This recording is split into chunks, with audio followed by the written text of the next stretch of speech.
হরে Krishna. Very good morning সবাইকে।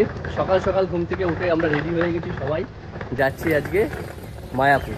একদম তোমরা তো থাম্বনেল দেখে অলরেডি বুঝেই গেছো। তো আজকে পুরো জার্নিটা তোমাদের সাথে শেয়ার করবো, সঙ্গে থাকো। এই যে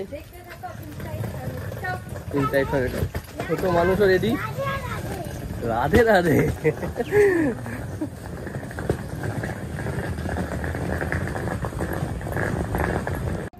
ঘুরতে যেতে আমাদের সবারই ভালো লাগে, আর আমাদের মেয়ে সৃজিতার তো ভীষণ ভালো লাগে।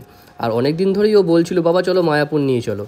তাই আমরা বাড়ি থেকে বেরিয়ে একটা টোটো ধরে নিলাম। টোটো ধরে চলে এলাম বারাসাত স্টেশনে, কারণ আমাদের যেতে হবে শিয়ালদা। শিয়ালদা থেকে আমরা কৃষ্ণনগর লোকাল ধরবো, কারণ আজকে আমাদের জার্নিটা ছিল হচ্ছে ট্রেন জার্নি। দেখতে দেখতে আমাদের ট্রেন চলে এলো এবং আমরা ট্রেনে উঠেও পড়লাম।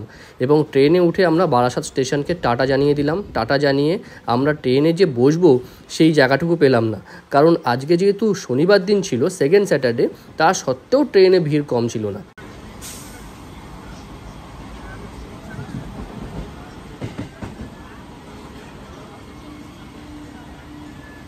শিয়ালদা ক্রসিংয়ে ঢোকার আগে ট্রেনটা যেরকম দাঁড়ায়, আমাদের ট্রেনটাও দাঁড়িয়ে পড়েছিল। তোমাদেরকে শেয়ার করব যে আমরা কোন লোকাল ধরে গেছিলাম, মানে কৃষ্ণনগর লোকালের কোন টাইমিংটা ধরেছিলাম। সোনা এখানে বসে বসে হাই তুলছে, ওরও ঘুম পেয়ে গেছে বেচারির, কিন্তু এনার্জি কিন্তু ওর ভিতরে ভরপুর। আর একটুখানি ওয়েট করার পরেই আমাদের ট্রেনটাও ছেড়ে দিল।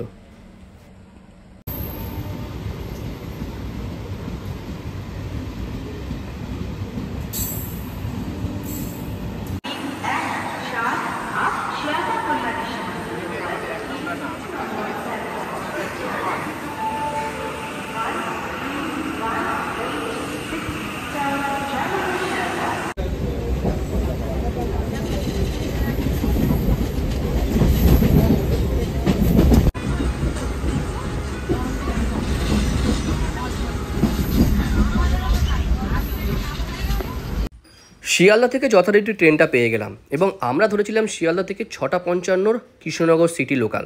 এবং এই ট্রেনটা কিন্তু তুলনামূলক একটু হালকাই ছিল। আমি এই ট্রেনটা সাজেস্ট করছি এই কারণের জন্যই, কারণ যদি বাচ্চা থাকে তাহলে আপনারা 7টার মধ্যে অনায়াসে শিয়ালদা পৌঁছে গেলে আপনারা এই ট্রেনটা পেয়ে যাবেন। একটু আগে আগেই আমরা পৌঁছে গেছিলাম। আর সোনা ওখান থেকে লুকিয়ে লুকিয়ে দেখছে। আমি যে সিট পাইনি তা না, কিন্তু একটু গরম লাগছিল বলে আমি সিট থেকে উঠে দরজার সামনে এসে দাঁড়িয়েছিলাম। আর ও বলছিল বাবা তাড়াতাড়ি আসো। অ্যাকচুয়ালি ও কোথাও বাইরে গেলে আমার কাছে আর থাকতে পারে না।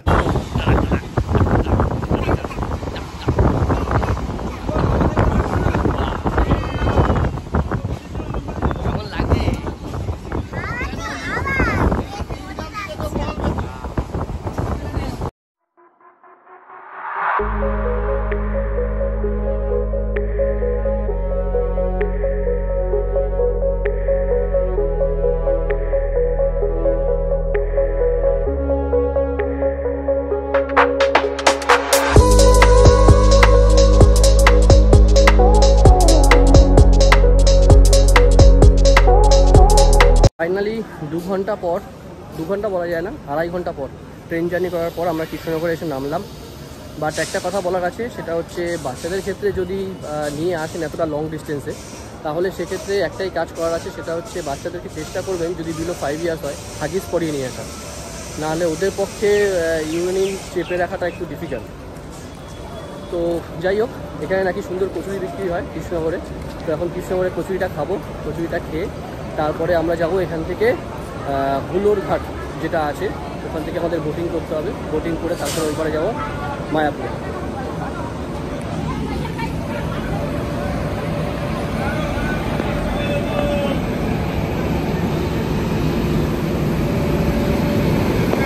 কৃষ্ণনগরের এই কচুরি কিন্তু দারুণ লাগে। সুতরাং আমি যেহেতু এর আগে অনেকবার এসেছি, সুতরাং আমি জানি। আর সন্টুকে বললাম তুমি যেহেতু কোনো দিন খাওনি, এখান থেকে ব্রেকফাস্টটা করে নাও। ও খেয়ে বললো কিন্তু খুব ভালো হয়েছে। আপনারা যারা সকাল সকাল এখানে মায়াপুরে আসবেন, এখান থেকে নিঃসন্দেহে স্টেশন থেকে কচুরি খেয়ে আপনারা আপনাদের জার্নিটা শুরু করতে পারেন। তাহলে আপনাদের দুটো লাভ হবে। এখানে কিন্তু 20 টাকা করে 1 প্লেট কচুরি, মানে 4 পিস থাকে। আর এখান থেকে খেয়ে নিলে আপনাদের সময়ও অনেকটা বেঁচে যাবে, কারণ এইখান থেকে আমাদের মন্দিরের জার্নি কিন্তু অনেকটা। এবারটা চলে এসছে, এবার আমি গপ গপ করে কচুরিগুলো খেয়ে নিই, খেয়ে তারপরে বলছি কেমন হয়েছে।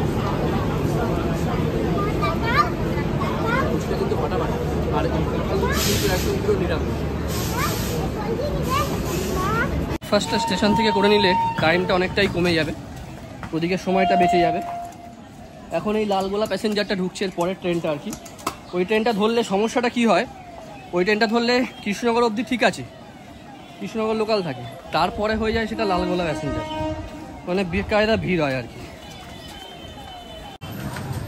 স্টেশন থেকে বেরিয়ে গেলাম আমরা, এবার এখান থেকে অটো ধরবো বা টোটো ধরবো হুলোর ঘাটে যাওয়ার জন্য, তাই তো।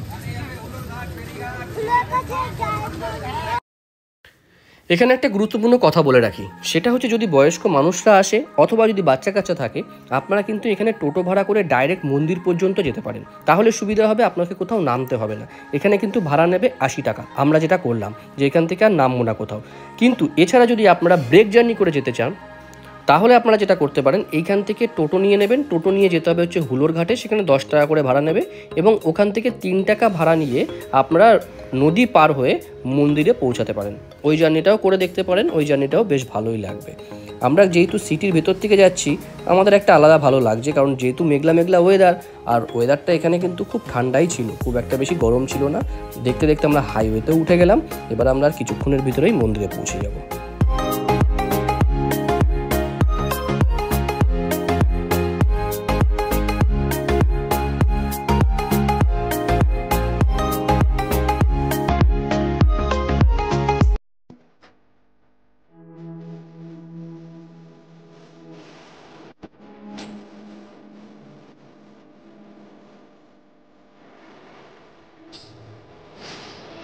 এক ঘন্টা টোটো সাওয়ারি করে ফাইনালি আমরা চলে এসেছি মায়াপুর ধামে, মানে একদম ইস্কন মন্দিরের সামনে। এখন এই মেন গেটের দিকে যাচ্ছি, আমরা ঢুকছি, এই যে মেন গেট।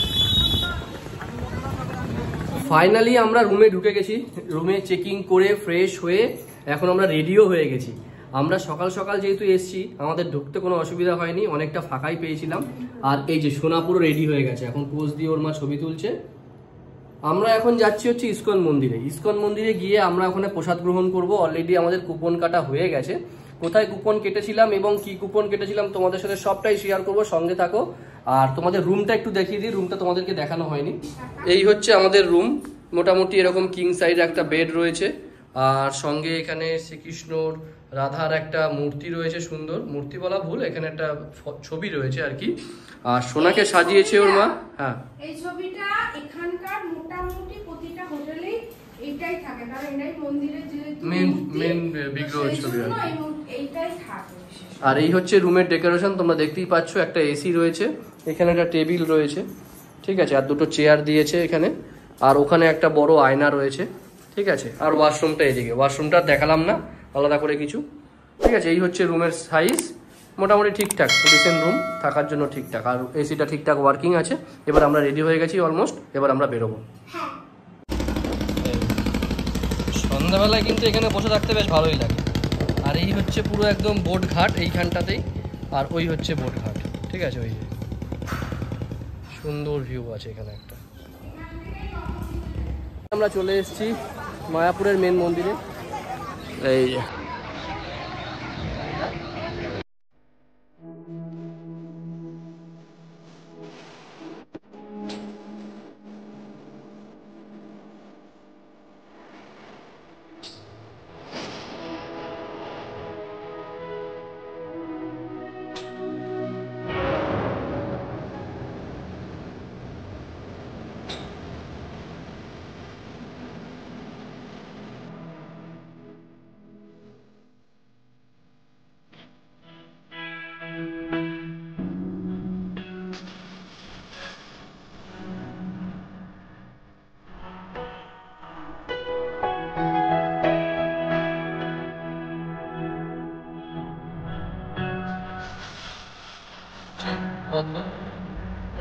এখানে কিন্তু থাকা যায়।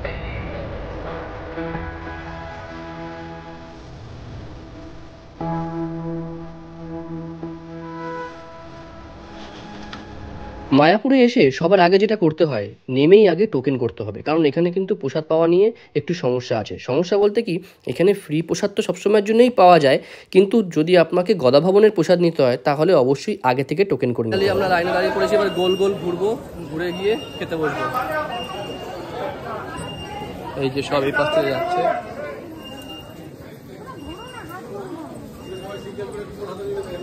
ফাইনালি চলে আসলাম গদা ভবন প্রসাদ গ্রহণ কেন্দ্রতে।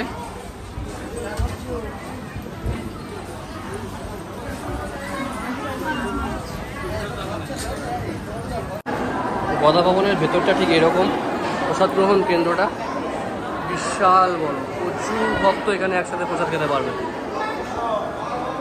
গদা ভবনের এখানকার প্রবেশ মূল্য হচ্ছে 80 টাকা করে পার হেড। এবং এখানে একটা জিনিস আমি দেখলাম, এখানে চেয়ার টেবিলেরও ব্যবস্থা আছে, কিন্তু অনেক ইয়ং ছেলেপেলেরাই দেখলাম এখানে বসে বসে প্রসাদ গ্রহণ করছে। এটা একদম ঠিক নয়। যদিও লোক রয়েছে দেখাশোনা করার জন্য, কিন্তু ওনাদের পক্ষেও কতটা সম্ভব? আর একজন বসে পড়লে তাকে কি আর ওঠানো যায়? সবাইকে অনুরোধ, যারা বসতে পারবেন নিচে তারা নিচেই বসুন, এই জায়গাটা বয়স্কদের জন্য একটু ছেড়ে দিন না।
আমার খাওয়া হয়ে গেছে, এই মা আর মেয়ে খাচ্ছে দুজনে মিলে।